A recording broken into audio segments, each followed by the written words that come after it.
September 26, 1983, 12:14 a.m. Inside a secret bunker just south of Moscow, a lieutenant colonel named Stanislav Petrov is drinking coffee. He is the duty officer for the Soviet Union's early warning network. His job is boring. He watches a screen. If the screen stays dark, the world is safe. Suddenly the siren screams. The main computer lights up. A single word flashes in red letters. Launch. The system is telling him that the United States has just fired a nuclear intercontinental ballistic missile at the Soviet Union. Petrov has a phone in his hand. Protocol is clear. He must call the Kremlin immediately. Once he makes that call, the counterstrike will launch. Hundreds of millions of people will die in less than 30 minutes. He looks at the phone. He looks at the screen. And he waits. Welcome to Shadow Works. This is the story of the man who saved the world by doing absolutely nothing. To understand the pressure Petrov was under, you have to understand 1983. It was the most dangerous year in human history.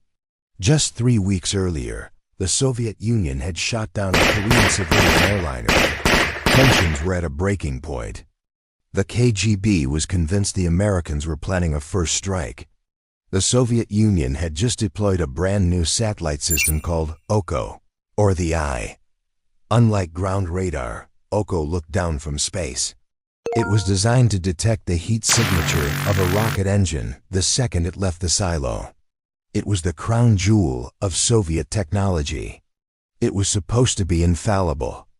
And on that night in September, the infallible machine started screaming. When the first alarm went off, Petrov froze. The system claimed one missile had been launched from Montana. Petrov was a trained analyst. He thought, why just one? If the Americans were going to start World War III, they wouldn't fire a single missile. They would fire 1,000. He decided it was a computer glitch. He didn't pick up the phone. But then ... the siren changed. The computer updated. A second launch. A third. A fourth. A fifth. The screen now read, missile attack, high confidence. The room was in panic. 200 pairs of eyes turned to Petrov. He had roughly 15 minutes before those warheads hit Moscow. Every second he wasted was a second the Soviet leadership couldn't use to escape. The system was brand new. It was telling him with 100% certainty that the end of the world was inbound. But Petrov's gut told him something else. He felt that 5 missiles was still too for a surprise attack. It didn't make sense. He made the most terrifying gamble in history. He picked up the phone, called headquarters, and said 2 words, false alarm. Now he had to wait. If he was right, nothing would happen. If he was wrong, a nuclear flash would vaporize him and his family in about 10 minutes. For 20 excruciating minutes, the bunker was silent. They watched the ground-based radar. If the missiles were real, they would show up on radar as they crossed the horizon. Minute 10, nothing. Minute 15, nothing. Minute 20, nothing. The radar remained clear. There were no missiles, so what happened? Did the computer glitch? No, it was a cosmic prank. It turned out that the sun, the satellite, and the missile fields in Montana had lined up perfectly. Sunlight had reflected off high-altitude clouds at the exact angle the satellite interpreted as a rocket exhaust plume. The most advanced surveillance system in the Soviet Union had been fooled by a cloud.